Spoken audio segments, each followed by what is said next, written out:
Before we actually start, I just want to say, movie is more bland than bad. It's like a C plus. I found this movie triggering, but as a kid, I was really into the Incas. So I have a lot. I actually for 30 minutes after I watched this movie, I walked around, just paced my apartment because I was so. It's literally such a nerd thing. I'm like, oh my God. All right, so we'll talk about it in the episode, but. Welcome to Certain POV's Another Pass podcast with Case and Sam, where we take another look at movies that we find fascinating but flawed. Let's see how we could have fixed them. Hey everyone, and welcome back to the Another Pass podcast. I'm Case Aiken, and as always, I'm joined by my co-host, Sam Alisea. Hi. And today, we are talking about a movie that was kind of take it or leave it for a lot of people, and once we saw it, was kind of like, could have left it, right? Yeah.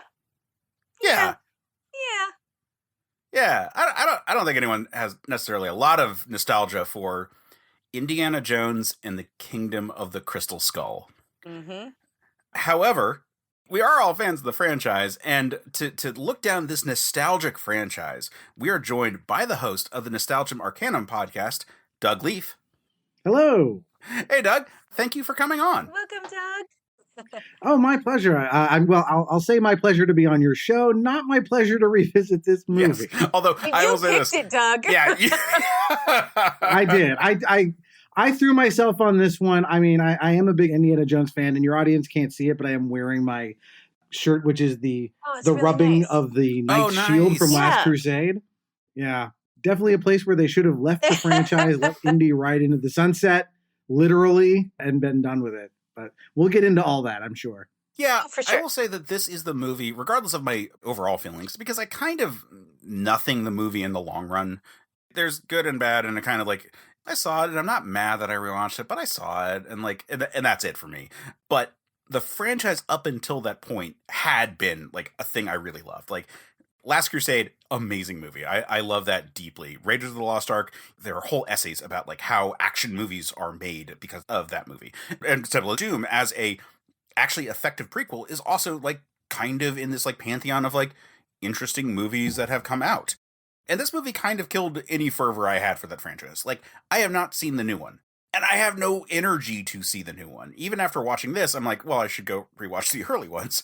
It's not that I'm mad about it or that I have no desire to. It's just that I have no energy to. There's nothing driving me to it. I'm curious for everyone here, what is your nostalgia for the franchise? Doug, you're bringing a t-shirt with it. So let's start with you. What is your history with the franchise? And what did this movie do to it? Where has it been since? I was too young to see the first two in theaters. But going to see Last Crusade in '89, I remember going, I could vividly remember, the theater we saw it in. I went with my dad, and it was so exciting because it had been a while, and it was oh my gosh, there's a new Indiana Jones movie. This was just an incredibly exciting thing to have happen. And, of course, I think it's the best movie in the franchise, and it was just this delightful memory. I have another strong childhood memory of, I think, I must have been in second grade and just humming the Raiders March and singing it from somewhere on campus at my elementary school on my walk all the way to my house, just singing it because I was just in love with this character, the world of Indiana Jones. I'm Jewish, so, growing up with a hero that punches Nazis in the face ain't so bad. So, yeah, I love all this. As far as what Crystal Skull did to the franchise, it's a little bit of that. Look what they did to my boy. But I had, as we talked off air, I have been through this with Star Wars, right? I had to watch my beloved Star Wars get destroyed by the prequels. And it doesn't destroy a franchise, right? Those original movies still exist. I'm not one of those people who feels well, now it's tainted and I can't touch it again. And I did go see Dial of Destiny, and it's okay. It's not as good as the original trilogy, but it's damn sight better than this, and at least it feels like a competently made movie. This is an incoherent mess. Those are my opening thoughts on Indy and his franchise. Sam, how about you? Oh my gosh. I mean, well, first of all, the whole franchise, the three movies were one of like the movies that got played on TV all of the time, right? So like even if you didn't get to see it in theaters, you definitely caught it on the weekends, especially if you didn't have cable. Like this is like one of these movies was playing on something. And Indiana Jones actually sparked a really big love of like history and archaeology for me. It's problematic as Indiana Jones is because he is not a good archaeologist and he is a grave robber. He's also a mass murderer. He like Yes. this movie is the fewest body count, but like every other movie is over 5, which for most people is way too much. Yeah, but as a child, you don't quite realize that, right? You just think he's really cool and he's running from rocks and he's doing all these things and he's solving things. And it's like so much fun in the way that like old radio serials are, right? When you listen to them, where you're like, oh no, this is a little racist, but it's still fun, right? So I really loved Indiana Jones and it was iconic. The music is amazing. I mean, well, what do you want, right? John Williams. But I think that like this film made me realize that like there were a lot of things as a child I was able to overlook. But also like this movie's just not as fun. This movie's not as fun as some of the previous movies. The fight scenes are messy and the set pieces just don't work. And so that makes this movie kind of like okay, like if it's on in the background, that's fine. Was it triggering for me as a person whose ancestors were trampled by conquistadors? Yes, yes, because historically it's just really sloppy stuff in here, and especially for someone who loves history. Thanks, Indiana Jones. This movie is awful to me. I actually didn't see it until you guys brought it up for this podcast because the minute I heard there were ancient aliens involved, I was like, nope, nope, dog whistle to me. That is fucking racist. I do not care. Not watching that. And yeah, did not disappoint in that. Definitely still a horrible, horrible decision to go with. And again, Steven Spielberg loves his aliens, but this was. Well, fun fact about that actually, George Lucas was the one pushing for the aliens. Steven Spielberg did not want that in the movie. And in fact, I believe he's the one who's responsible for John Hurt mentioning at the end, offhandedly, like, technically they're interdimensional beings. They're not space aliens. Oh, okay. I mean, Spielberg, right, obviously has a lot of cred when it comes to aliens, and so does George Lucas as far as filmmaking Yeah. goes. But you're right, like, it doesn't fit with the world of Indiana Jones. That was my big issue, is not so much the, like, cultural issues of it, because for me, and again, I'm not from this culture, I can't speak to it, but Yeah. it felt so far removed from reality that it kind of felt like that didn't seem to be the issue more than it was just like Indiana Jones is, his thing is he fits in the world of like religious mysticism. Yeah. Sci-fi just doesn't quite mesh, even though it does track with like this series' roots in 1930s and 40s serials. It just doesn't fit. It feels weird to have Indiana Jones chasing saucer men, which was, that was another original pitch, was Indiana Jones and the Saucer Men from Lucas. So See, this was like in the movie from the beginning. that's the big thing for me, which is that the problem is that this movie is too much like aliens. Yeah. Meme aliens. Yeah. Like right, exactly. It's like the History Channel guy with the crazy hair wrote this movie.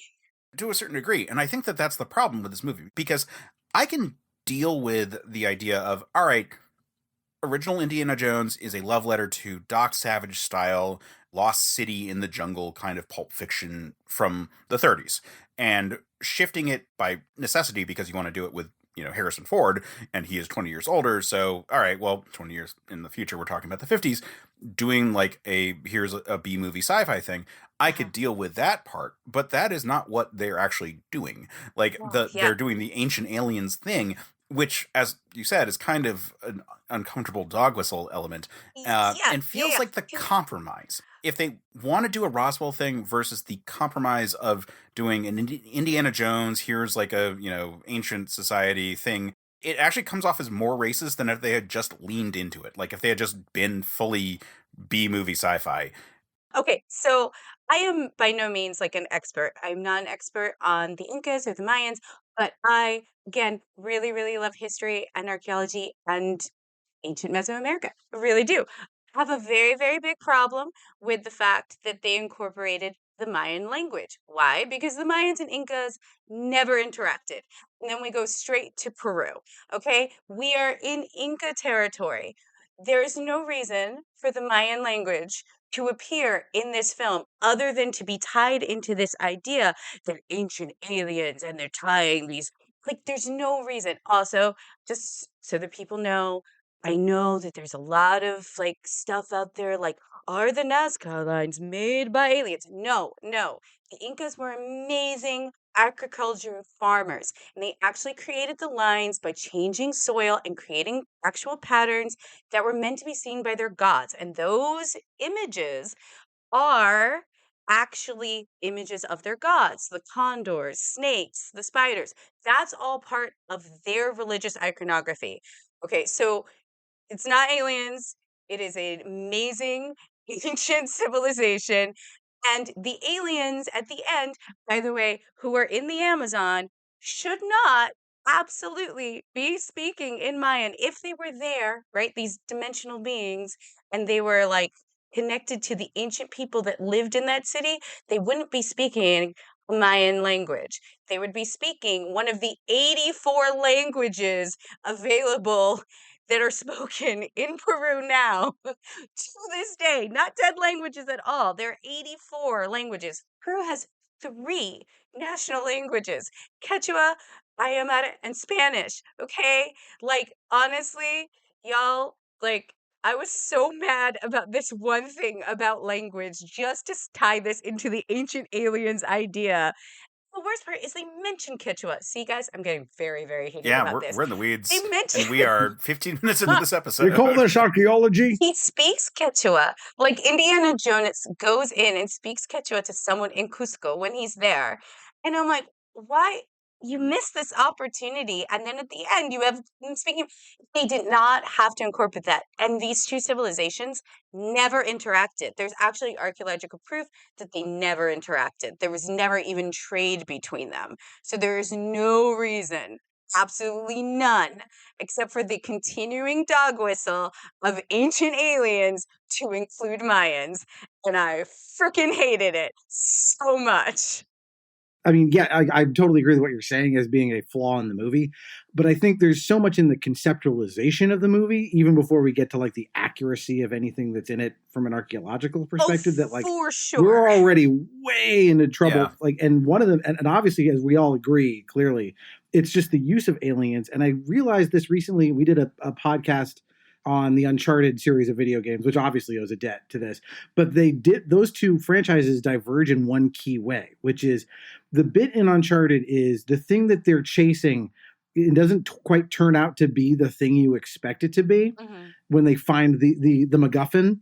Whereas in Indiana Jones, the thing at the end of an Indiana Jones movie is always, oh shit, it's real, Yeah. right? Oh wow, we found the Ark of the Covenant, and it really is this box of God power that melts people's faces. The Holy Grail really does give you eternal life. And so it's almost like a ditch that they had to run into here, where it's like, it would have been so cool if it was like, okay, we'll start with some of this Roswell ancient alien shit, and then we take a left turn into something more interesting, as opposed to like, nope, it's the skull of an alien. It's exactly what you thought it was. Here we go. Right? Almost like it would be better if the whole movie they were doubting the Roswell thing, and then they get to it being like, oh fuck, it's actually a real alien. So that it was like a little bit more in keeping with like the previous ones, but with the updated genre. Like as it is, we're very explicit very early on. Yep, no, that's an alien. And then like everything playing out from there is just like, well, where does it go? Oh, to the kingdom. With that crystal skull. Okay, cool. Like that's it. There's no turn. It's a very straight line the whole movie. I think that a very basic issue with this film, and I will put aside my very one little geeky thing, because it was just me nitpicking, y'all, is that like the truth is it's so muddled, right? So the Russians, the KGB, are looking for a weapon, supposedly, and it's supposed to give them an upper hand. And like we kind of set the scene, right? We're a Cold War kind of thing. Like we never understand how this thing is going to be the weapon that's actually going to help them. We never really have like a clear understanding of what the crystal skull we'll do. There are very distinct rules in the other Indiana Jones films, right? Like what the artifacts can do for the person looking for the artifact. And I feel like in this one, I never really get a sense what the reason is, right? Like what this can do. You know what the Ark of the Covenant can do. You know what the chalice can do. This is so muffled through the whole movie, and at the end it's like it was knowledge all along, but it's knowledge that no one could actually retain, so it didn't do anything for anyone. Like I think like overall, that's one of the big problems, that there's no real defining meaning for the crystal skull itself, other than like, it might be an alien. That's it. Yeah, I agree with that 1,000%, that they don't set the clear rules as to like, okay, what is the crystal skull? What can it do? And why do we care, right? It's shown to have different powers at different times. No one really sets that out. But I think that is a symptom of a larger problem in the movie, which is just that a lot of its themes are really underbaked. So you mentioned that idea of like knowledge. So you have this concept of knowledge as the thing, knowing too much, this Prometheus angle, right? We flew too close to the sun, or we stole from the gods this power. The way that fits into the villain's thing about, I want to know, we want to read the thoughts of our enemies. They're like poking around the edges of ideas and a theme, but it doesn't form the spine of the movie. Like it's never a fully formed thought. The way that like the hunt for the Holy Grail in that movie is the quest for the Grail is all about like the quest for Indy and his father to reconnect, and what it means for them to share that, so much so that like when they finally get to the end and it's like, hey, I can grab this thing, and for his father to say, who's quested for the Grail his entire life, to say like, no, Indy, let it go, right? That has so much power in that moment. Yeah. Right? We get none of that here because they haven't, just in terms of pure basic storytelling, you don't have a theme. You have half a theme and you have a couple of them. None of them are developed enough to support what's happening in the movie. And as a result, all of the things, the set pieces, the skull itself, the beat to beat, like where are we going and why? None of it is in service to anything. So it all just kind of crumbles. Yeah. Speaking of relationships. Yep. How did you guys feel about all of the relationships? Or the facsimile of them? Oh, God. Man, we're coming in hot, so we're kind of like just being like, yeah, this is the thing that bothered me. This is the thing that bothered me. So I guess we're doing bad first. Well, we're doing bad first. We can talk about the good later. Yeah, the stuff with Marion, like, they should not be meant to be. Like, him getting cold feet and running off, that should have been a sign. And it kind of was. And then by the end of the movie, it's like, oh, I guess we're actually like meant to be, let's get married. And that is the biggest bullshit scene fucking ever. Yeah. Like, I have a note specifically that like, she should be mad and she is justified to be mad. And like, she has moved on with her life, and that is fine. Yeah. It would be perfectly in keeping for like somewhere in the third act, like a quickie between the two of them, because like that's the problem, which is that they like actually are just like really into each other and like keep coming back, and no matter what, they like keep crossing paths and being like, can we make this work? No, this is a bad idea. It's always going to be a bad idea. Acknowledge the fact that like you're into each other and that like it's purely physical with some level of respect, but like you're both going to like wander off into whatever thing you're doing, and like let that be. Like allow for the two of them just to be like, we can be friends with benefits, right? And like I feel like that is natural for those two specifically, because I think that actually allows for the relationship with Mutt to be better. Like I actually overall like Mutt. At the time it was popular not to, and like Shia LaBeouf is a strange figure to discuss because is douchey and he's bad, and we used to hate him for things that aren't the right reasons to hate him, and now there's plenty of reasons to hate him, and also he's coming with a knife. Shia. But I think he's fine in this movie. Like that relationship is fine. I wish we got something with Connery, and I realized that like he turned down the part for reasons, which we'll talk about, but it would have been nice to have a little bit of that, to have like a father, son, grandson kind of dynamic between the three of them, even if it's just for something at the end of the movie. But like even better if you could get him somewhere in there in the third act. I don't think he should be like at the beginning being like, Indy, go off and do your thing. That shouldn't be the scene. But, like, that's fine. I'm, like, happy to have, like, Indy have that relationship with a son because that's a dynamic that makes sense for the character. Mac, I think, had the potential to be funnier than he was. And overall, I like as a concept. I have thoughts about how they introduce everything at the beginning of the movie.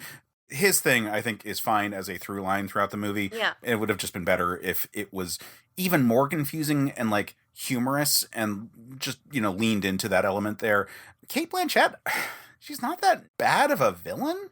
Like, she's not like that. She's just underdeveloped. I mean, like, honestly, it's just like, I mean, she's Cate Blanchett. She does her work when she gets there. I just don't think she had a lot on the page to really work with. Like, she's like an enemy operative, and that's cool. She's got awards and she's competent, and like, yeah, they do bad stuff, but like, no one's as bad as the Nazis. Fair enough. Well, okay, where to start with this? So as far as Mutt goes, this to me is also another symptom of the thing I was talking about before, where you got the possibility of this idea of holding up a mirror to Indy's relationship with his father versus Indy's relationship with his son. And I don't feel like, again, they do enough to connect those dots. You can see like there's like some inklings of like, we could do this. We could make this a part of the movie. And if you made it a focus, maybe it would have worked. But it's not there. I don't particularly care for this character. Shia LaBeouf himself is fine in this movie. Like, there's a reason he was popular for a while. He is, forgetting his off-screen behavior, he is a talented performer, and he brings some charm to this. But fundamental flaws were like, he doesn't come into the movie for, let's say, the first third of it. They don't reveal he's Indy's son until the last third of it. And then there's just sort of a bunch of like meaningless action sequences and stuff. They don't develop that relationship to me at all. So it doesn't work. I know you guys haven't seen Dial, but they basically Poochie him to explain his absence in the movie. He died on the way to his home planet. I will say Dial makes the best possible lemonade out of this situation that you could hope for.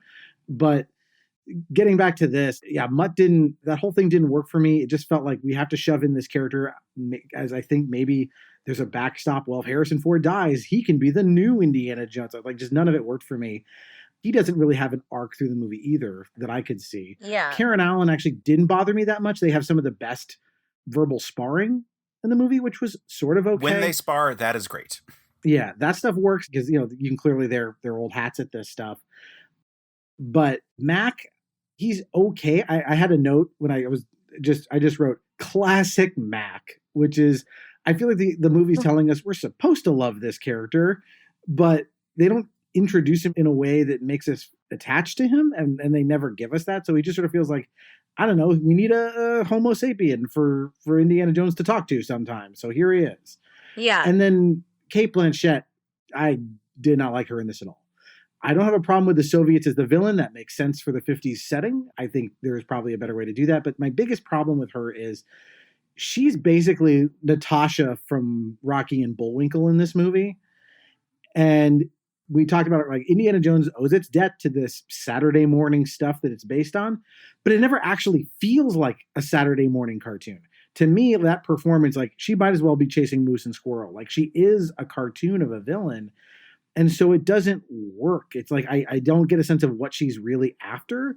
Like, I understand what the villains are after in the other movies. Mm-hmm. If the Nazis get their hands on this, it's game over because I understand what it's going to do. Or I understand what they're going to do with it. Here it's just like, she's a bad guy who talks in a Soviet accent and generally does bad guy stuff until the movie's over.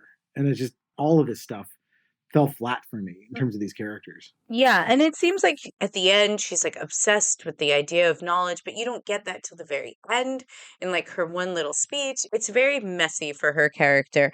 I also felt like there's there's a lot of misconnections with all the relationships, but I feel like it's kind of sad. There's like this weird thing that's kind of hinted about Professor Oxley kind of being there, right? For Mutt and his mom.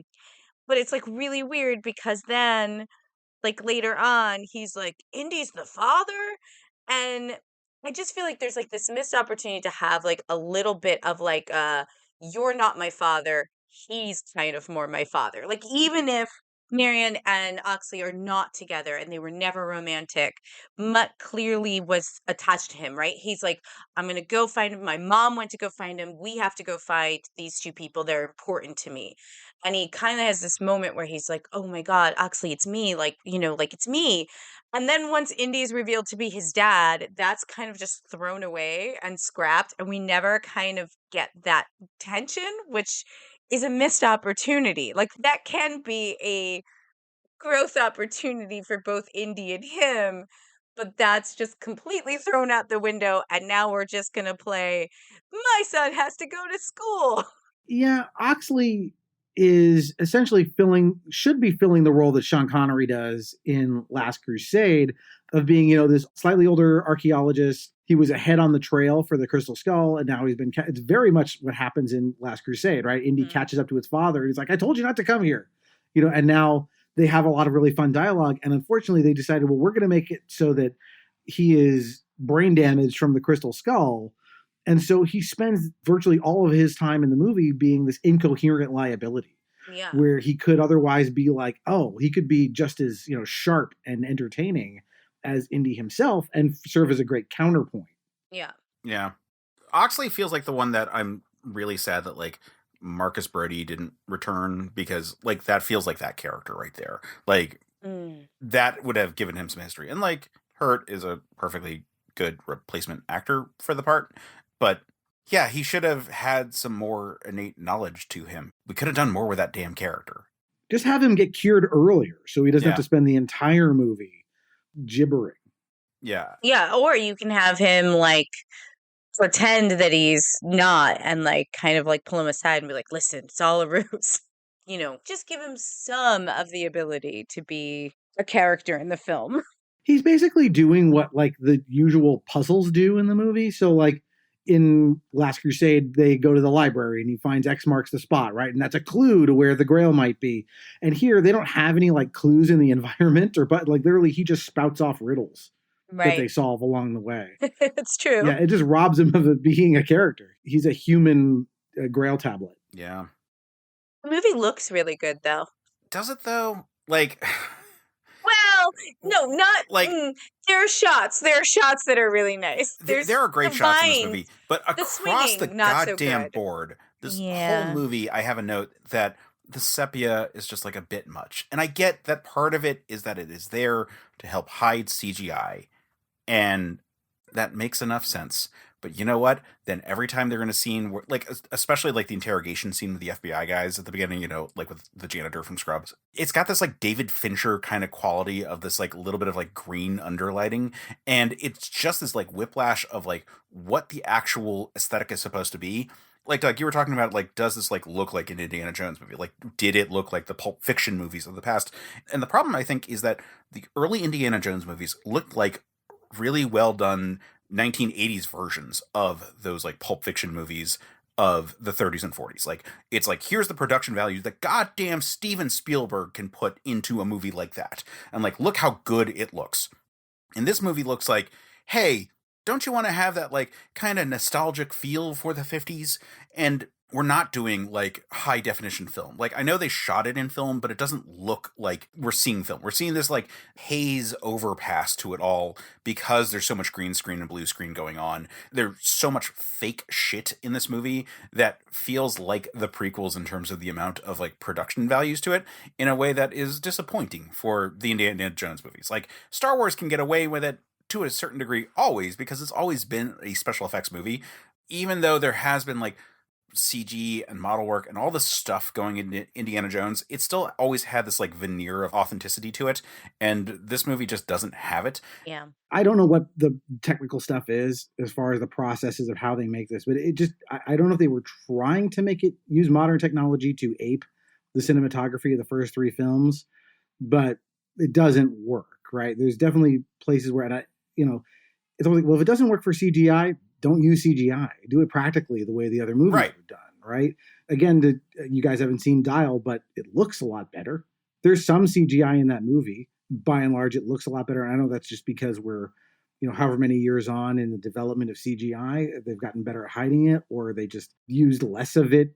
But it is a problem. Like those monkeys in that jungle scene, that whole car chase through the jungle, it doesn't feel real the way that Yeah. like Indy feels like, you know, when he's in Raiders, which is what they're, of course, they're trying to mimic, is that phenomenal action sequence in Raiders of the Lost Ark when he's working his way up the convoy. It's the worst scene in the whole movie. And like, you can walk out of the room and come back and be like, oh, it's a better movie because I missed it. I feel like that's where everyone kind of gets left off. Are you too familiar with the trope of film exterior, tape interior? The idea being like, with TV shows especially, from the era of color TV on, but really from the era of like high enough quality like magnetic tape recording that you would shoot interior footage on magnetic tape VHS effectively, and that it would be lower quality, but the advantage is that you are not burning material to do so every time, so you can reuse the material. And then exterior is being shot on actual film, like often like 35 millimeter, and you're actually getting like really good defined detail in that film. But the problem is you're shooting on film, and it's easy to forget in this modern era of everyone having like a high definition camera in your pocket, but film actually is material that you have to measure, and like it costs for material. Really obvious examples are things like Power Rangers, where every exterior shot has this like grain to it because it's actually being shot on film, and then the interiors have like this like fuzziness. And now admittedly that's reshoot footage, but like if you look at like Black Adder, for example, like all the interior set stuff has this like kind of like haze to it, and then exterior has this like sharp cleanness to it. That has sort of lent itself, for me personally, having shots of greenery, to have this like nostalgic vibe when I see, you know, the specific way that like leaves look when shot on film. And then I can live with interiors because like I'm used to that. But like, you look at this movie and you look at that goddamn car chase through the jungle, and everything looks like it's just like a little bit blurrier than it should be when we're talking about the lines of leaves, and the color gradient is usually just, it's softer and browner than it should be. Like, it's an ineffable quality of like what greenery looks like when properly shot in light on film versus on tape. And this movie is like flipping it in a way that I find really bothersome. I mean, look at this, right? To use another example from Spielberg's catalog, look at Jurassic Park, right? Filmed 2 decades before this. That scene with the T-Rex attacking the Jeep in the rain, that still looks real. Yeah. When I watch that, I believe that's a real goddamn dinosaur. Yeah. Menacing those people. Yeah. And the foliage is real foliage in that jungle. And it almost feels like, you know, I wish they had done it practically, because I feel like Spielberg is a phenomenal director. When he's up against limitations like that, he'd go, okay, we can't do all of this digitally. Let's invent something that will look really cool with what we have. And instead it was just like, well, we'll just do all of it on a green screen. And it just, as you can say, it just, you can feel it when you watch it. Like it just, you feel totally disconnected from that. Whereas like the best looking shots to me in that movie are the opening shots, where you're watching these like cars drive through beautiful desert shots and stuff, minus the horrible gopher. Like everything else there looks phenomenal. And it's just like, because you actually used a camera to film a goddamn location that was real, and it looked good. Yeah. I mean, I think also like the characters are a little more infallible in this film. I mean, how many times did Shia LaBeouf, or I should say Mutt, get hit in the crotch by plants and not fall off? I'm sorry. That's just, no, there's just so many things in this film that's just like, oh. The movie is just like slapstickier. Yeah. I don't want to like overstate how serious the Indiana Jones movies have been. They're jokey, high adventure, kind of like swashbuckling stories about this like man's man character. Like, they're not like perfect movies, but there's all these spots where it's just like a little too far. Like a little too far this, a little too far that. It's just so bothersome where it leans into it too much. And part of that, I think, is that the movie just like throws you into it and like doesn't get you up to speed. So it's just like, here's some bullshit, guys, enjoy. And the pause point that I know they think is there is like a little too far, and the plot's a little too far underway, and like all these things. So you just don't give a shit. Yeah. They don't give you a reason to connect to this stuff, which makes it stand out a lot more. Like Pirates of the Caribbean, right? Way more entertaining movie. Are there seams in the visuals in that movie? Yeah, like you can see them now. There's places where that kind of stuff doesn't work. There's slapsticky things in those movies, but because I'm on board with those characters, I'm on board for some of this stuff. They never do the work in this movie to make you fall in love with the characters, even Indy. Yeah. So that when this stuff happens, it connects. And you're talking about like, it's slapsticky. Like, you're right. The original trilogy has great moments of physical comedy, but physical comedy and slapstick are not coextensive. There is a difference.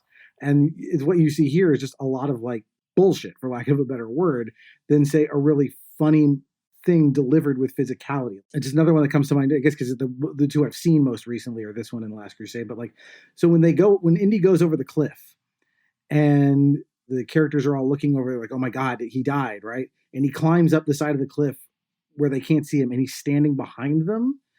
They have this great moment between father and son. And then Sean Connery's like, all right, we're almost there. Let's go. And he's just like left, like still gasping for breath. Like, that's a very physical thing that's very funny. The classic moment in Raiders when the guy menaces him with a sword and then he just turns around and shoots him. That's physical comedy. It's not slapsticky bullshit. Like, that's the thing with this movie. It's so safe that it loses the bite that this kind of movie kind of required to be more than just a little bit of a love letter to like Pulp Fiction stuff. Like, why are we watching this on the big screen? Why are we even paying money for it? Why is this not just like a Sci-Fi Channel original movie if we're going to do some bullshit about aliens? Like, what is compelling about this movie? And there's just not a lot there. Like, the thing that sold Raiders of the Lost Ark was that it was this very easy to understand, like, Pulp Fiction-y premise on a movie that was unrelenting. It is violent and it is consistent, and like there's almost no space to breathe, or at least not at the time of production relative to other movies at the time. Like, it changed the way that people shot action movies. And this movie just feels safe and kind of boring, and it's like a little neutered. And I kept thinking about how it reminded me of Live Free or Die Hard. The one that is notoriously like, hey, it's PG-13, so we say yippee-ki-yay, and then like cut away from that scene. It's the one where, did we need to like move past a trilogy and like make a movie that is like a neutered version of all the other ones? And like, I come across this movie similarly to that one, where like there are good things about both. Like, as a follow-up, it's not the worst thing in the world. It's not it's not Alien Resurrection. You know, like there are way worse sequels out there than this. It's just kind of boring in a way that like I don't like, again, like Sam, you said, if it's on TV, it's fine. Right. Yeah, the other thing about it is I think a lot of the good parts of the movie tends to be kind of front loaded, and it tends to get worse as it goes on, at least for me. As I was watching it for this, I was like, I don't know. This doesn't seem so bad. Why was my memory of this so bad? And like, as I kept watching, it was like, oh, it's this is disappointment of watching this thing. Just like you're watching the wheels come off slowly, rather than all at once. Like, for all the crap the nuke the fridge thing got, which is dumb. It is colossally dumb. It's one point in the movie that you can kind of go like, oh, all right, well that's one weird thing. Okay, fine. But then it just keeps like slowly. Like, oh, they missed the turn off for good movie. Oh, they missed the turn off again for good movie. And it just happens over and over as you watch it. And it's just, that's, to me, kind of this one of the most frustrating parts. It's like there are parts of a good movie in here, and they're marooned inside a bad movie. Yeah. And we'll never get the thing we're supposed to be here to talk about, which is what would you do to fix it? Right. What would the good version of this look like? Like, yeah, we'll never get to see like the director's cut of Crystal Skull where it actually turns into a good movie. It's so funny that you brought up the refrigerator, because, like, just like you, that didn't really bother me that much. Like, I was like, well, whatevs. It's a movie, right? Like, I was able to, like, let it go. But so many people online cannot let that go. And I understand. It's dumb. But it's a movie. I'm willing to throw a couple of bones here or there, Yeah, I think that one gets too much undue heat. Like, I actually rather like, oh, he's in this like weird like fake town that they're bombing. Like, that set piece is really cool. Yeah. And like, it's really cool. I think if the remainder of the movie, and actually not right after that scene, but like if the last half of the movie, if that was a good movie that people were really into and like really enjoyed, I feel like everyone would have been like, that was a weird bullshit scene with the refrigerator, but it was part of a good set piece because that's what it would have been. And instead, it's the first thing people can point to in a movie that does not finish strong. I mean, the weirdest thing about Indiana Jones always has been, how does he never lose his hat? How does he continue to find that hat and get it back to him? That's the magic of him. So if we're going to nitpick about anything, but this movie, especially like when he's on that rocket, like to the town, there's no way his hat went with him. But suddenly he still had it. This whole movie, I kept on thinking that, like, they needed to update his look for the fact that he's, like, in his 60s. Like, yeah. I can keep his, like, color tone, and I can keep him wearing a fedora, but he needed to look a little bit cleaner cut, at least in the first, like, 2/3 of the movie. He shifts gears into just wearing his Indy uniform after the opening scene is him just wearing his Indy uniform.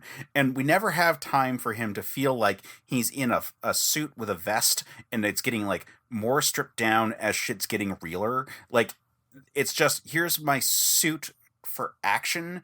And we never have a point where we feel like Indy is really like escalating things on his end. Like him going from being like kind of a more proper looking like teacher to something that's a little bit more like, well, my sleeves are rolled up and I'm ready to like punch some people.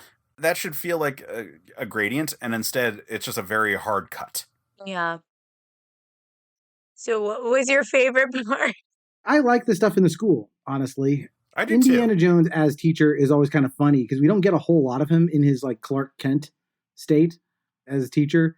I think it's well delivered. I actually like Jim Broadbent kind of filling in for Marcus Brody as the dean of the school. And I think that's a really sweet scene where he says, you know, yeah, actually, I quit too, right? And I wish that character was on the adventure somehow because there was more to do with him and we just missed him. I think the action sequence that revolves it with him going in and around the school works. Yes. Yeah. Of all the action set pieces, I think that is probably the most consistently entertaining one. And feels the most like an Indiana Jones. I would go as far to say as from him being at the school and getting fired to them going to, like, literally to the actual shot of them walking into the cemetery, that is the strongest portion of the movie. Yeah. Which includes the introduction of Shia LaBeouf. Like, even with that stupid fucking hat that he's wearing, I think that it actually works okay as a scene, and the diner scene is actually surprisingly good, and the chase right after. Diner scene's great. That was good. my favorite part. Like, that whole stretch right there is like, oh, this feels like an Indiana Jones movie, and we haven't gone too far into the crazy bullshit. Like, it's a little tan in color scheme, but, like, I can live with that for this movie. The whole school stuff felt like Indiana Jones at school stuff. That felt great. It's him going on the same kind of sequences. He's a bit older, whatever. Him like talking to an academic colleague while at his place, and they both have glasses of spirits. Like, that makes a lot of sense. Him getting the info dump in a scene, and in this case it's a diner, which is like it's cool. It's different than like the sort of like government rundown we get in the first one, or the like, well, you should go find my father kind of scene from like the third one. You know, it's like nice. It's like, all right, yeah, he's getting the lowdown at the diner. We get scenes that sort of like set up Mutt. Like, those are kind of fun. I like when I like when the Russian spies come and they like split it up and it turns into this like very stock, like, here's the greasers versus like the preps kind of like sequence. Like, that's fucking great. I like that. Again, the car chase is great. That all of that is awesome. And then the cemetery, I'm convinced is a fucking model as opposed to like CG.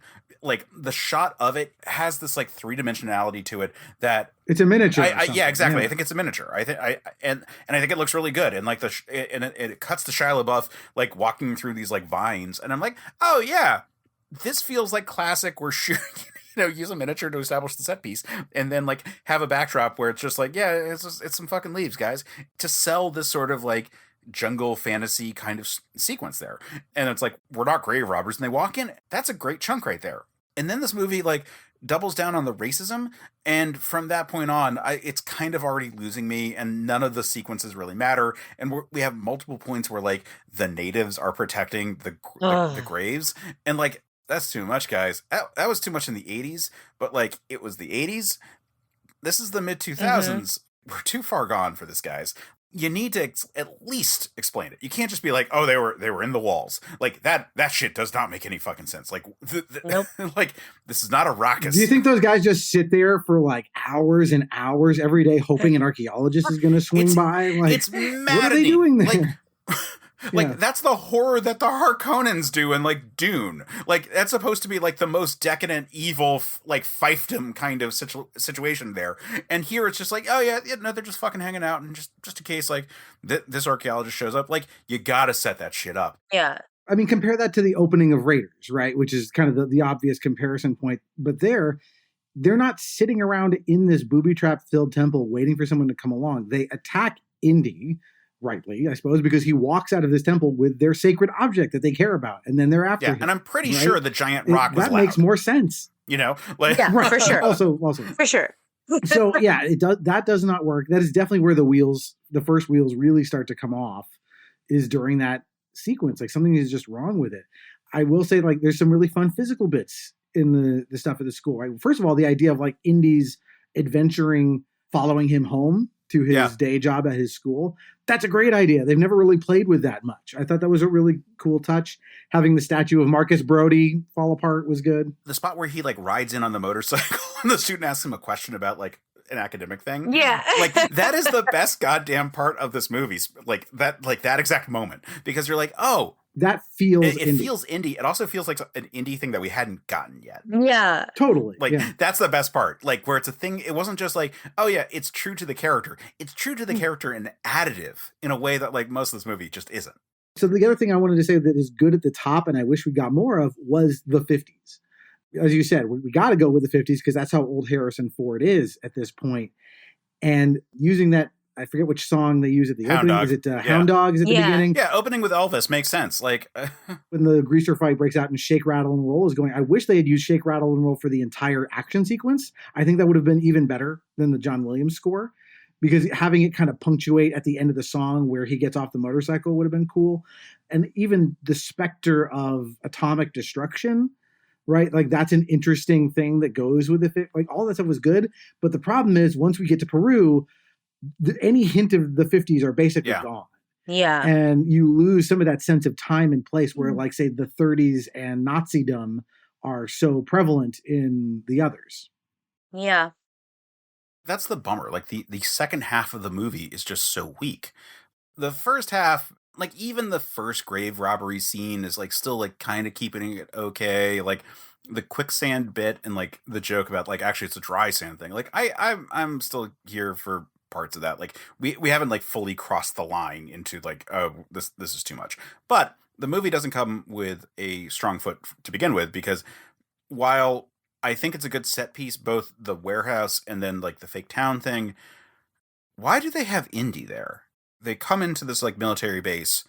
I get that they're saying that they're bringing him there because he might be able to help them figure out what box they're looking for.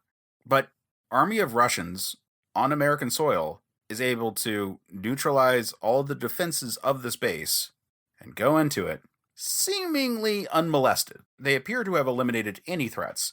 They have not set up a timeline that they need to be out by. And they have a small army. Like, it's multiple vehicles worth of people. They have a lot of them in a warehouse space. And I get that it is a warehouse space with a confusing coded system to obfuscate where anything is. Who cares?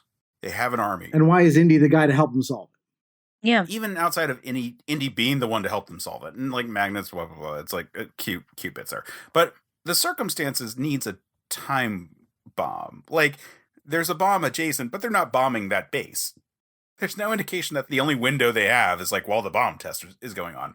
They're just there with an army in a space with innumerable government secrets. And they're like, we have to find the one thing we're here for. As opposed to being like, open every box. I'm sure something's cool. Yeah. Speaking of which, if they were there to find a super weapon, The Grail. in one of the no, not the Grail, the Ark. Oh yes, pardon me. The Ark. You think of that, like, bit where they reference the Ark in Last Crusade, and it's a very subtle, and I was like, yep, pretty sure that's the Ark, right? It's really funny, and here it's just like, ugh, it's like it's the worst kind of just like, hey, you've seen this thing before. There is, but it's also kind of like, man, the Russians almost had their hands on the thing that gives you an unstoppable army right there in their hands. All of that stuff, it just feels like, you're right. It's like, yes, okay, I guess it would be nice to have this crystal skull that you think might exist, but also there's 2 crystal skulls in the movie. There's, like, a plot there where, like, they have the alien, like, in a bag, and they open it up to show there's a skull inside. What happens to that thing's crystal skull? Why are there aliens crash landing here now? The whole point is we got to put this alien's head back on this other group of aliens' heads from 400 years ago. So where do the new aliens figure in? It's the ancient aliens versus the Roswell thing, and it's being jammed together, and it feels like, again, a compromise to get us back to like older school Indiana Jones. But I think if they never bothered with that, I think if they just leaned into the B-movie 50s alien thing, we'd be talking about a better movie, because at least it's one coherent idea, instead of being like, all right, well, the first half of the movie, there was a weird thing that you analyzed, Dr. Jones. Like, it's this thing that we're trying to track down, and it's related to an alien that landed in the 50s. And then it's like, also, side note, we should go check out the origin of these pyramids that we're going to be very racist about all of the factoids about. That's why I think the second half of the movie is so bad. Like, because it's not doing anything with the setup, and it looks bad, and it feels racist, and it feels like doubling down on it, because like there are things where it's like, well, that feels like a little racist earlier in the movie, and then they're like, no, let's just like lean into it as hard as we can right here, and be boring and be ugly. And it's like they write themselves into a corner. By the time you get to the end and the other dimension that we know is the other dimension after all the fact opens up, you're like, what the fuck am I watching? And there's another even like weirder thing that happens at the end where, so Indy talks about the residents of the mythical city of Akator as like, well, they must have had help from ancient aliens because their technology was way beyond anything else, their peers, and knowledge was their treasure and all this shit. And when we actually, what little we see of their civilization is like, I don't know, looks like the Aztecs or the Maya. Yeah. Like they're not wielding laser guns, right? They're not technologically ahead. Right. There's none of that. You're not walking into some secret fortress. I had a thought about this with the second half of the movie. Like, I almost want Indy to get a laser gun in this movie. Either an alien laser gun or, like something, or just make this Congo. like have the human laser gun based on the technology that they're like ripping off from the aliens. Like, like lean into that, like the space Pulp Fiction character that we're talking about here that wasn't the 30s version, but it is this story's version. Like, Indy is just struggling to both be true to what he was before, but also the meta nature that like Spielberg and Lucas to the larger extent is really going at this franchise from. Looking at what they wanted to do in the first place. Like, Lucas is a nerd. And I mean that in the best possible way. Like, I actually rather appreciate what he has done in terms of like popularizing the things that he just fucking liked. It was like, I really like these things when I was a teenager, and I want to be a nerd about it. And I'm like, same, bro. I get that, man. It's the same thing I love about like Alan Moore, for example, where it's like, we're going to like deep dive into a thing. And like, honestly, I would rather it be a conversation about like, isn't it fucking weird that these things are the case with this like genre or like the tropes of the thing? Like, I feel like that is Lucas's like end goal, but he's also a very sheltered, rich white boy from California. And like his perspective on it oftentimes, like, I don't think he's ever maliciously racist. But like Lucas is the type of person to be like, no, it makes sense. There would be like savages there, right? And you'd be like, say that again. And you'd be like, oh, I see the problem. But no one ever tells him to say that again. Right. Like I think he's a fairly well-intentioned, like fairly progressive for what he is, but he's a trust fund baby kind of character in the story of history. But I appreciate his nerddom and like a lot of the things he's trying to do. I like the idea of Indiana Jones being a deconstruction of Pulp Fiction cliches and like shifting the era that it's coming out, being part of that. I appreciate all of that. I think that's all great. But I think that there was at the very least this like perspective of like, well, but what genre specifically is Indiana Jones a part of? That genre question is as meta, but like the idea of him being this like slowly evolving character over the times, like being like, well, we're doing Doc Savage, and then like, well, what would a 50s Doc Savage story be like, or the equivalent story for the character be like, versus like, well, we have to keep it like kind of like tied to that era. But the problem with the latter perspective is that the real world is also advancing, so it's not just like, well, we're doing a 50s version of 30 story. It was already, we're doing an 80s version of a 30 story, so what is a 2000s version of a 50s story? Like it's this extra layer that like it wasn't quite designed for. And like they just were like, well, we have to have a jungle, we have to have weird shit with like ancient civilization stuff. It's just too much. Like we're not playing to the strengths that like both Lucas and Spielberg are bringing to this project with this movie. And like we said before, I think sci-fi just isn't the right fit. There is a long history of sci-fi pulp stuff. There's also a long history of like horror pulp stuff, and I don't think indie fits into that either. There was at one point before they did Last Crusade, there was an idea to do this story about Indiana Jones in a haunted Scottish castle. And like Indiana Jones, Ghostbuster is also wrong. Like just because it could be a pulpy thing, that doesn't mean it fits indie's world. And so this one really just feels like an outlier. Trying to shove this square peg through a round hole, it's, I think, fundamentally never going to work. There is no good version of an Indiana Jones story involving aliens. Like it's because that's just a tonal mismatch. I disagree, but I think that they needed to do more work if they were going to set that up. I think that the opening of this movie is a problem that like we've danced around a little bit, but like the fact that it is a part of the larger narrative means that we never have that sort of real breathing point or that real catch-up point. This movie should have had an opening sequence that like got us up to speed with where Indiana Jones was at this point in the 50s.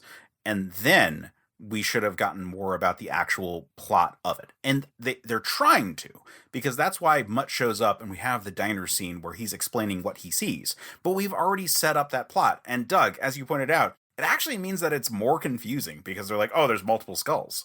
Like, really, the opening scene, even if you wanted to set up the antagonists of this movie in that sequence, which is not a thing that the previous ones have done, but I get it, like, we're going to try to streamline and, like, make this like a little bit of a dumbed down Indiana Jones movie, because again, this is like the Live Free or Die Hard type sequence. It still should have been like a different thing. Even if you want to introduce all of the villains that we're going to be talking about throughout this whole movie, it should have been they were trying to do one thing and failed, and then we got information about their next plan.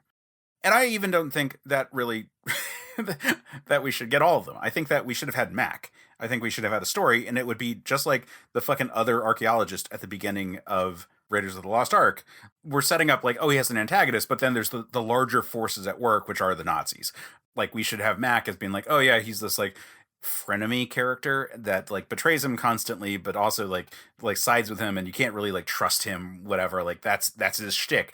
We don't need to be dealing with the other like main villains of the movie at this point, and it should be a different 1950s trope that they want to play into that is not the one that we're actually dealing with. Like Raiders has like this lost jungle thing, and then it's a lost Egypt thing. Like they're the two different settings are there, and you think about the jungle stuff in Raiders, but it's actually not the main part of their adventure.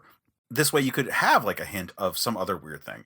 There's a piece of me, and this is why I like keep fighting back against like the sci-fi thing.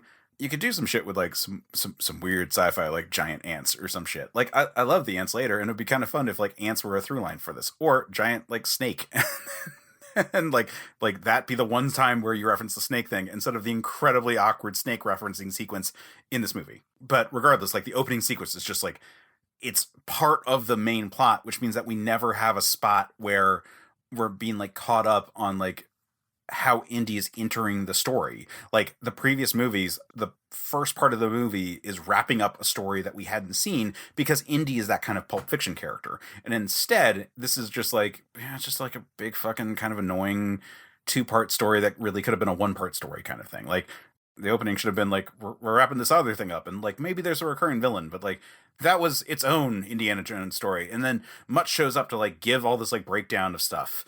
And that's the starting point of this new Indiana Jones series, because that feels like a serialized story, and this movie does not feel as much like one as all the previous ones, and it's bad. You heard it here first, folks. Crystal Skull is bad. I mean, like that specific choice is bad. Like I no, but I know what you mean. Yeah, no, I agree with you. Like it's setting the table, right? The film, you need to set the table in terms of storytelling so that when all of the daring do starts happening, we understand where we're starting and where we're coming from. Exactly. Like we're not caught up to speed on Indy until we're already thrown into the plot. And like if we had been caught up to speed. We're like, all right, this is Indy. This is what he's doing. He fought in World War II. He's dealing with weird super science shit of the 50s. I could live with that. The world has moved on. Things have gotten weirder. Indy is adapting. Instead, it's just like, here's the key story, and it's going to be confusing because of all the reasons that we said that their approach to aliens in this movie is both confusing and weird and kind of dumb and not that compelling. It's a mess from start to finish because they don't define. Not start to finish, though, because again, after that sequence, we've got a good chunk of the movie. Like, effectively, the first half of Act 2 and the majority of Act 1 is actually pretty good. And then it falls apart, like, after that. So, we've said some stuff we like and then circled back to things that we don't or things that we wish were better. I feel like we're chomping at the bit to talk about this, even if our suggestions are ultimately bound by the fact that this movie is just kind of mid and in a generation of mid sequels. But why don't we take that break, listen to an ad from one of the great shows on the network, and when we come back, we will see what we can do to make this a stronger entry in the Indiana Jones franchise. Video games are a unique medium. They can tell stories, Immerse us in strange, fantastic worlds. blur the very boundaries of our reality. But at the end of the day, video games are fun, whatever fun is to you. I'm Jeff Moonen, And I am Matt, aka Stormageddon. and on Fun and Games, we talk about the history, trends, and community of video games. It's a celebration of all the games we play and all the fun we find within them. And there's so many more games out there, so we hope you'll share in that conversation with us. Fun and Games podcast with Matt and Jeff. Find us on certainpov.com or wherever you get your podcasts. And happy gaming. And we're back. All right, so talking about this movie. I don't hate this movie, but I think this just came out at a time where, I mean, this came out like consistent with The Dark Knight and then with Iron Man. So like studios are like, let's get franchises going. Let's see what we can do to like bring the money back. But let's also like keep it from being like too aggressive. Like, let's not have the body counts of the other Indiana Jones movies, because he kills, I think, 9 people in the first movie, I think 15 in the second, and like 20 in the third. Like, it's a lot of people that Indiana Jones murders in those movies. Like, it's a hard R, and this movie's not a hard R. And it's an era where Steven Spielberg was a grandpa.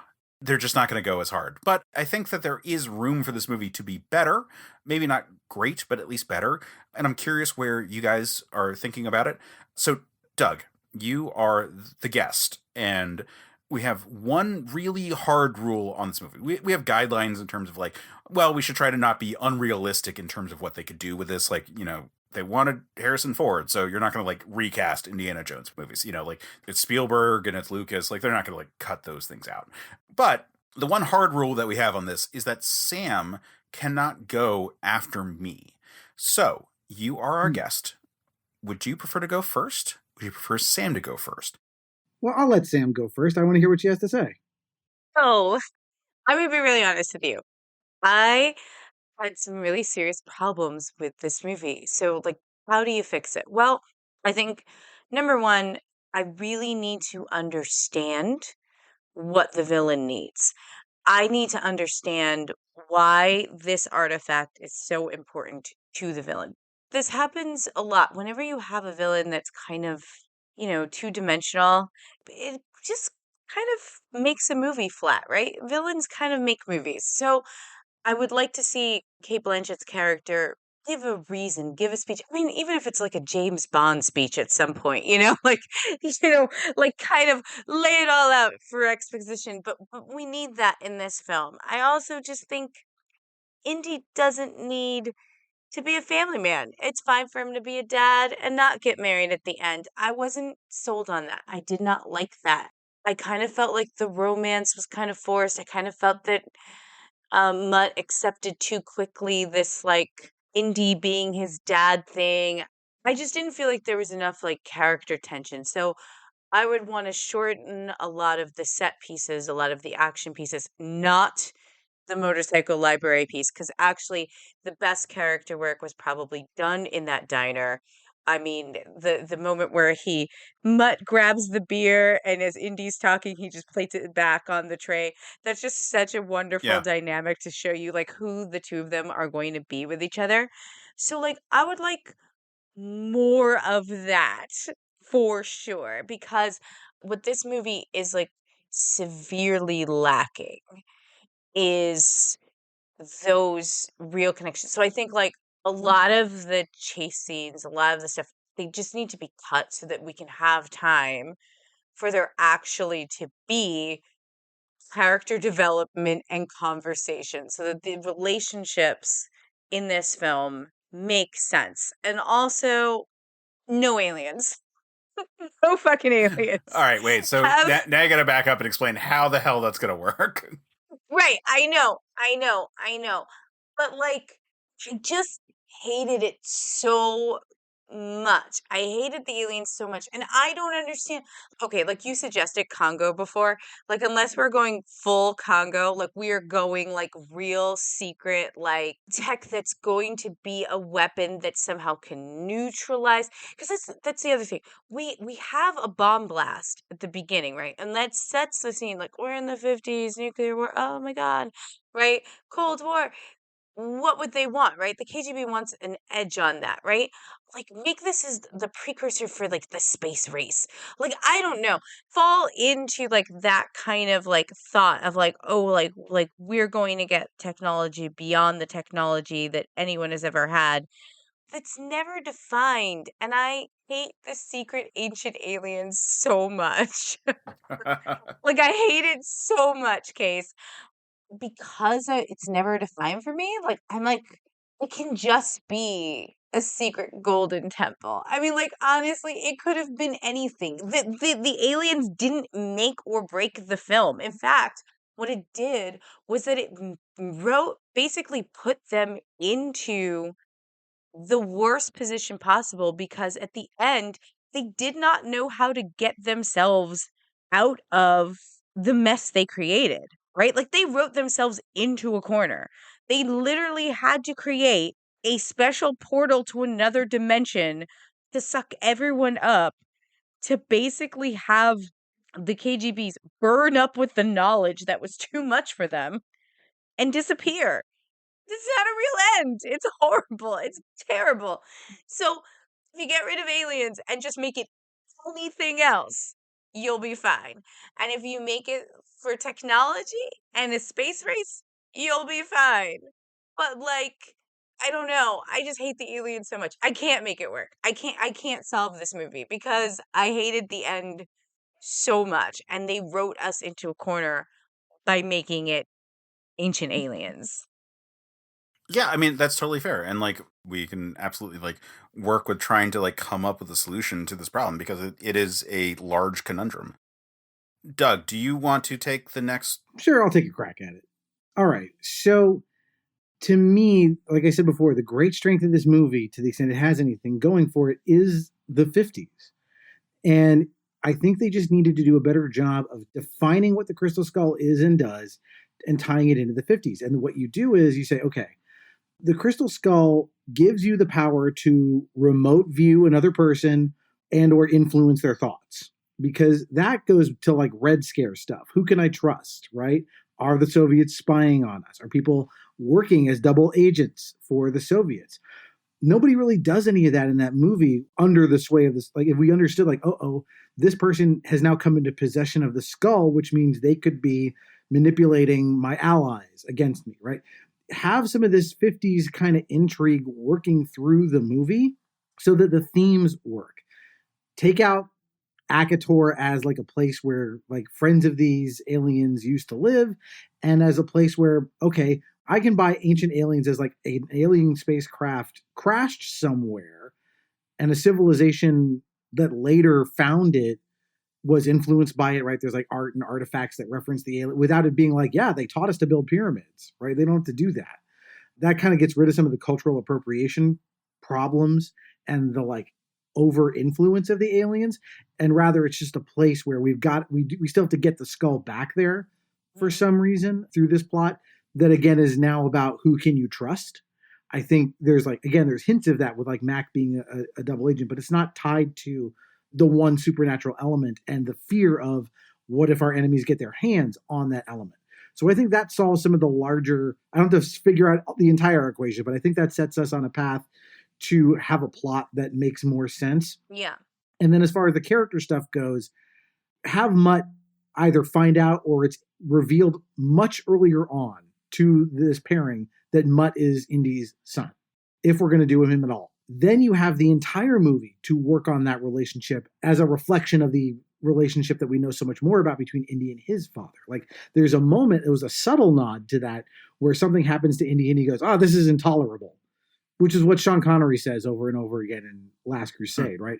You almost needed a moment to go like, "Oh God, I've turned into my father," right? Have him recognize that. But that doesn't happen.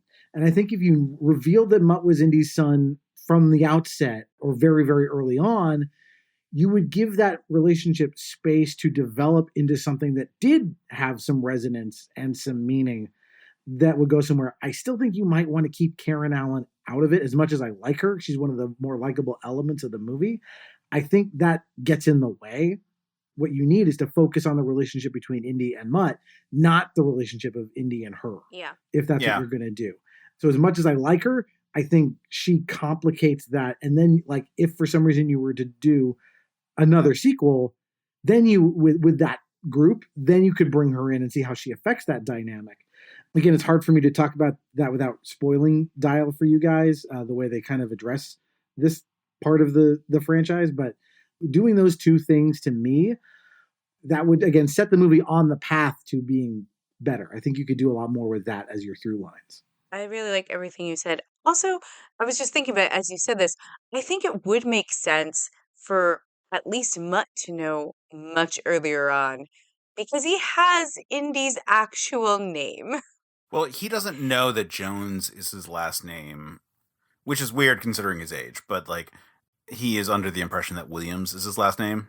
But that's weird. It's weird that Marion's like, "Oh, it's actually, Henry Jones Jr. or the third, I guess." Yeah, that's a weird thing. I think you just cut that all out and you just have him know that he's Henry Jones the third. Mhm. And no, we haven't contacted your dad. No, he's not interested. He left me. And have him come like, "Hey, like I need your help finding the guy who's really like my dad. And I know that you can do it. So I'm here and you owe me because you walked out on my mom and you walked out on me." And have Yeah. that complicated kind of thing happen just from the get-go. Then you can work through that father-son thing all through the movie, you know?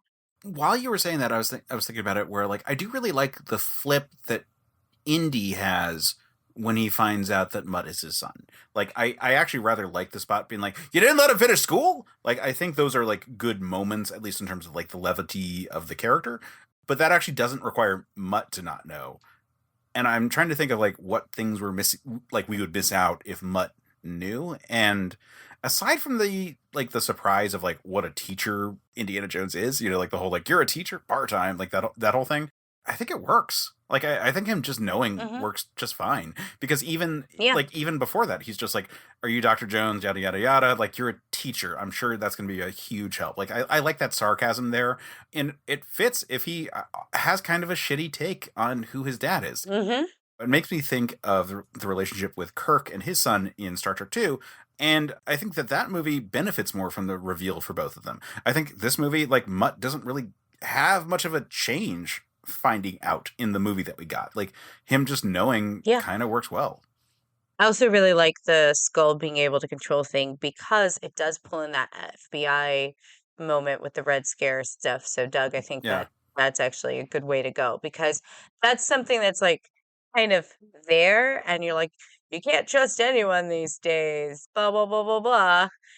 And, all that stuff in academia that was very good. And then they kind of just never talk about that again once they're in Peru. Like it never comes back around.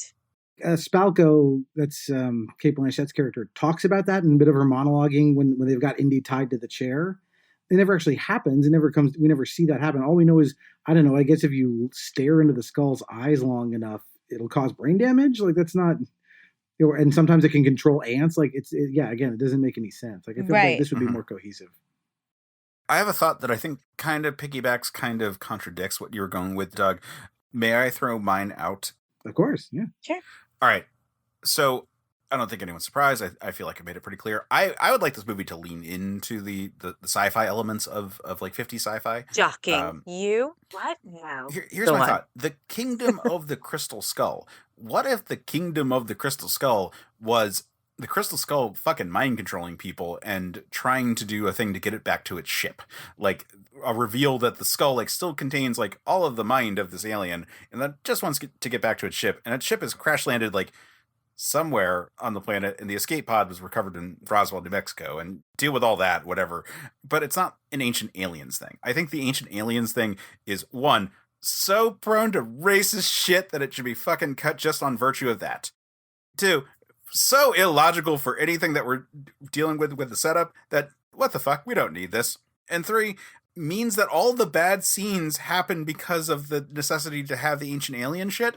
And cutting that, I feel like you could actually have real sets and interesting location shots instead of just a green screen with like a machine chomping down trees so that we can have fencing while doing the splits between two cars. I think lean into it. I think that if the opening of the movie dealt with some shit, like some kind of like 50s Pulp Fiction thing, and we don't see what specifically. I think, like it'd be like this would be a great spot for a joke of Indy having just dealt with like some unspeakable horror that all of us are like, what was it? And we only see like the little bit of like, I'm thinking like maybe like a giant radioactive snake. Like we see like a little bit of its tail, and we don't see the rest of it, and it's like played for a joke. And that's the one time we deal with it. Like, why did it have to be snakes? As he's like shutting the door, and then like next incident occurs. Like have Indiana Jones, who at this point, if Indiana Jones is a Pulp Fiction character that is still running into the 50s, he has dealt with some weird shit every single week of his life in a way. Like if it happened to you, it would be your story every time you went to the bar for the rest of your life. And that is every week for Indiana Jones. The movie needs to open with him having the status quo being like, yep, nope, still weird shit's just happening to this dude. Like, yep, he's encountered multiple proofs of God, and now he's about to deal with like alien life forms. And last time, giant fucking snakes or giant ants or whatever. Like just like hint at it. Like play it for a laugh. Like sure, you're trying to be a little bit safer and a little less violent than previous ones. Have the cold open be a little bit shorter than some of them. Like we don't need to have the full degree of like the escaping, running away from the boulder, all that stuff. But like, hint at it. Like hint that we just like finished up like some incredibly insane story, and then we get Mutt explaining this new incredibly insane story. But have the skull be this like Invasions of the Body Snatchers type alien invasion story where it is a psychic thing, and like you can keep the psychic thing with the Russian people. Also, they're the spies. They're trying to figure out what's going on. They've got psychic powers. They're following up with this whole shit. But like it's a pivot from again. The opening scene should be its own plot and set up Mac as this like guy who's constantly betraying, but at the same time like working with them kind of thing. Back and forth, back and forth, back and forth. Even the nuclear blast thing, like you can keep that. Like you can. I like the set piece of like the fake 50s town that he like walks through and has to like figure out his way. It's a dumb way he figures it out. I get why they did it. It's not that big a deal. I like the Mutt stuff. I like the the greaser versus like varsity football player fight that happens. I like using that as an excuse for like a really good car chase sequence. I like all of those bits. But then the rest of the movie should have been like people who are going mad and like falling victim to the crystal skull, trying to get it to the landing site. And it could be wherever in the world. And like it could be weird and vague, and people are like the crystal skull, because it's a mind control cult thing. That would be cool and fun. And then I would love if they could have gotten Connery back, who was alive and refused, supposedly because he was retired and the part wasn't beefy enough. In which case, like, just make Ox Connery. Or just say, like, we're going to pay you so much fucking money to be at the end of the movie so that, like, we can have a scene of just Indy introducing his son to Henry Jones Sr. Pay him a ton of money. He would have been fine with that. Like, don't just use the still from the fucking first movie. Like it's a photo on his desk, because that's too much. Like lean into that all. Don't have him marry Marion at the end, because that's again also too much. Like they should have like maybe even a hookup at the very end of the movie where it's like, Mom, Dad, like, it's just like, huh, and then like they're just like cool and like as separate parents, like co-parenting Mutt, who they're grooming to be the next adventurer in this whole thing. We don't need to have a destiny for them. We don't need to have it be like, oh yeah, this is your final thing, because that's the problem with this movie, is that it feels like it's trying to clean up and have a happy ending for all this Indiana Jones stuff without providing anything new. It doesn't really evolve anything really truly. And, kind of the thing that like the new Star Wars movies and even like some basically J.J. Abrams films have, where like you're trying to like copy some things from the movies before so you can build nostalgia and remind people of what they loved, but then things kind of fall flat here and there. There's a little less fan service in this than some of the things that I'm thinking about Star Wars and Star Trek wise. But yeah, this movie also has a little bit of that, where definitely there were people that felt that there were echoes of other things from previous indie movies that were kind of put into the set pieces to be like, oh, here's an Easter egg for you. Yeah, I feel like this franchise is a victim of its own success because I think a lot of people come looking at Indiana Jones and not appreciating the fact that it was a nerd project by two giant nerds who enjoyed nerding out with each other. And in fact, that's how they became friends, because at first they didn't like each other, but then they like hung out and they're like, oh fuck, you're a giant nerd, I'm a giant nerd. Like, that's the Lucas Spielberg story. And like Indiana Jones is like the story of them just being nerds together. When it is viewed too seriously, or like too much of like, well, but these are the tropes, like we lose sight of the fact that it's just them being like, fuck, these things are fun, right, man? That's the franchise. Like, Yeah. like Nazis suck, right, dude? Yeah, Nazis fucking suck, man. Like, Yeah. we can all agree Nazis suck. Yeah, man. Like, let's have a guy who punches them real good and also like doesn't like snakes. Yeah, but he kisses the girls. Yeah, like that's Indiana Jones, but it keeps evolving, and it's more stuff. A thing I like about this movie is that like Lucas is lefty enough that there's this like insistence that like, no, Americans are douchebags too, right, man? Yeah, man, Americans are douchebags too. Yeah. Like there's that, like that's also in play, like with the whole FBI, like we're gonna be watching you, like all that kind of stuff. Oh, for You know, sure. like, oh, Americans have super weapons, so we have to figure out a super weapon. Like, I appreciate that standpoint. America versus Russia is a much more like nationalistic thing than like allies versus like the Axis powers, because that's a scenario of like, no, these are the guys who had the fucking concentration camps and they're like conquering everyone, and like it wasn't a Cold War, it was World War II, and like empirically the Nazis are awful, awful, awful, awful people, and their allies are awful, awful, awful people, subscribing and advancing an ideology that is awful and toxic and poisonous and dehumanizes things in a way that like it is the worst possible fucking thing and the most cartoonishly evil. And the fact that it is true is like kind of surprising. And so we can all just agree Nazis are bad. Like, they're real bad, even if World War II hasn't started yet at the point for the Indiana Jones movies. Like, it's just, they're real fucking bad. Whatever they're doing is going to be real fucking bad. They're going to be terrible. And the communist stuff more feels like America, yeah, versus the communists. And like, yeah, in the 50s, they were like all gung-ho about it. But with hindsight, the Russians didn't win. Also, we didn't go to war with them. So it's not like they're quite... Stalin did a lot of bad shit, but it's a slightly different tier because we're not like in a world war at that point. And the movie just was like a little bit clunkier for it. I really would love, I can't invite myself on your show again, but I would just love to hear, to talk to you guys more about Dial once you've seen it. Because I think Dial of Destiny in so many ways addresses a lot of the problems of Crystal Skull. And it's not as good as the original trilogy, but it's so much better than this. And it addresses so many of the problems that we've been talking about. You can tell that the people behind that were like, we can't make another Crystal Skull. We want to do things that are reverent to the character and his world, that feel more of a piece with what Indiana Jones is all about. And it's just done so much better. I think it'd be really interesting to hear your guys' thoughts on it after you've seen it. I would say, I'm happy to lock you guys down for if you want to wash this out of your mouth, I would encourage people to go watch Dial. It's not a bad movie, certainly compared to this. I enjoyed it. Again, far from perfect, but there's so much more going on in it that's interesting and is successful than this, which is, so muddled for all the reasons we've said. I mean, I would be happy to, like, we have had plenty of guests who've like carved out a niche on the fact that they happen to do a good Schwarzenegger impression or something like that. I'd be happy to be like, God damn it. It's already taken. Yes, that one is. But I'd be happy to have you like carve out like the Indiana Jones niche. So like, I would say let's take a look at it and see if it makes sense for the show, because it's been a blast talking to you, and I feel like we're kind of circling around this movie. I think this movie was just, again, they were too safe. Spielberg is a dynamic director who has still done great work post this movie. This wasn't like after his prime, but like, it's a different vibe than when he was in his 20s and like working on all these things and like kind of like stressing himself out and doing all the craziness that goes into directing movies on the regular, because he was like carving out a legacy that would be difficult to rival in terms of the pantheon of great directors. And Lucas has also done amazing stuff, but we know by this point he's already gotten to the prequels, which one of the problems of the prequels is that there isn't the pushback. It's a little too comfortable for the whole shoot.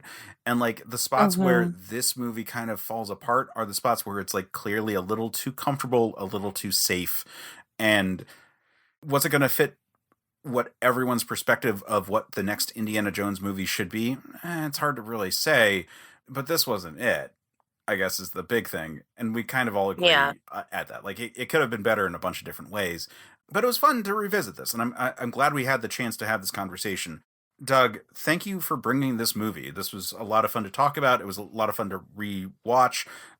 Have been a lot of think pieces about this movie because Dial just came out. But while it's not great, it's very mediocre in a way that I find spots appealing and spots frustrating, and could have been a lot worse. so Doug, thank you. Could have been, yeah. For people who want to find you, follow you, know what you're working on, talk about yourself. Like we kind of jumped into this movie because we were all like chomping at the bit for it, as if we were like some kind of machine that just devours trees in the Amazon. But where can people find your stuff? Like what have you got going on? Why should people care about what you're doing and all that? Like, where are you? Who are you? Well, first of all, again, thanks for having me on. This was a treat. It was really fun to go watch this movie again with the excuse to like, oh, I'm going to get to rip it apart. This was just a lot of fun. So thank you. So I'm the host of a show called Nostalgium Arcanum. I know I made it real easy to spell and find. Basically, we're a nostalgia show where we bring on people to talk about some piece of pop culture that they love from their childhood and the kind of thing that they just can't still shut up about 30 years later. And so we just get into it. We what made it connect with them, what made it resonate, and what's cool about it. Like why is this something that people would still care about all these years later? So if you're a fan of this show, of course, Case was on a wonderful episode talking about Calvin and Hobbes with me, and that was also podcast time is weird. We're currently on hiatus while we're recording this episode, actually, because of the SAG strike, which at this point the WGA they've resolved, but SAG I think is still going, and I think video games just like issued their strike. So we're on hiatus, and actually, Doug, you're the first person we're talking to since we went on hiatus. So that's actually an extra level of thank you, because we are dusting off some cobwebs, as people may have noticed. Oh, yeah. We are dusting off our webs. Yeah. And if you want to find it, of course, look for Nostalgium with an M, not Nostalgia. Nostalgium Arcanum. You can find us on the socials. We're at Nostalgium Pod on Twitter. We're Nostalgium Pod on Blue Sky. We're also just Nostalgium Arcanum on Threads and Instagram. So those are the places you can find us out there. But otherwise, yeah, just at your local podcastery. That's where you'll find it. Excellent. Well, it was a ton of fun being on your show. Again, it's probably been a little while at the point where this episode is dropping versus when I was on. But talking about Calvin and Hobbes was just a blast, because that was a really fun thing. And nostalgic works mean something to people, and that's why I like looking at some of these movies that are bad sequels and work with weird franchises. It means something to people, and I'm really glad to finally address this movie, because Indiana Jones is kind of the sister series to Star Wars, and that was kind of the impetus for the show in the first place. We started the show to talk about the prequels, so it's surprising that we haven't actually gotten here. So thank you again for coming on, bringing it. People should check out your show. It was a ton of fun to be on. It's a blast. Plenty of the friends of the show have been on. So by all means, everyone should be checking out Nostalgium Arcanum. Sam, where can people find you and follow you? Nowhere. Because, you can still find me at the Discord, our Discord, that I check like maybe once a month.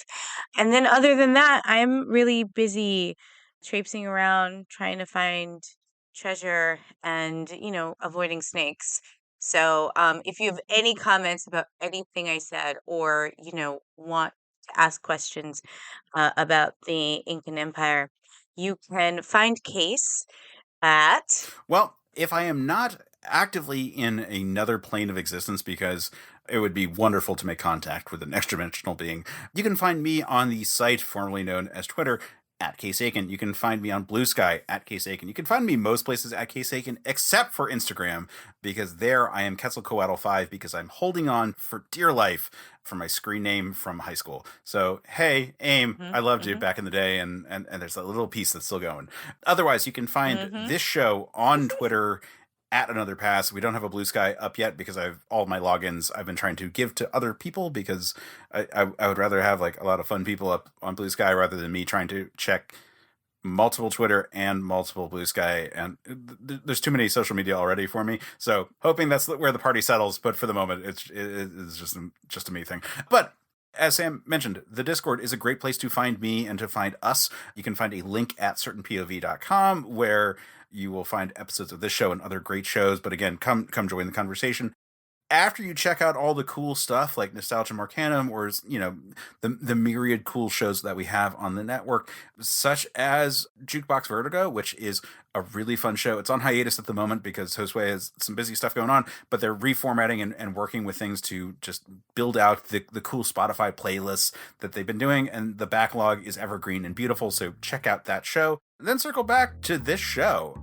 We intend next time to be talking about a great movie. Sam, I can't remember. What do we actually have on the docket for next time? Oh man, you're going to love it. Next time, we'll be talking about Highlander 2, The Quickening. But until then, if you enjoyed this, pass it on. Thanks for listening to Certain Point of View's Another Pass podcast. Don't miss an episode. Just subscribe and review the show on iTunes. Just go to certainpov.com. Another Pass is a Certain POV production. Our hosts are Sam Elisea and Case Aiken. The show is edited by Jeff Moonen. Our logo and episode art is by Case Aiken. Our intro theme is by Vin Macri, and our outro theme is by Matt Brogan. I was recently on Film Rescue actually to talk about Highlander 2. Really? Oh. That was wild because it was like, oh man, hey, I've always joked that I would never come up with a solution. Here's my pitch, because like Film Rescue is a similar kind of structure for the show. It was a wild conversation. People should check that out. CPOV. CertainPOV.com.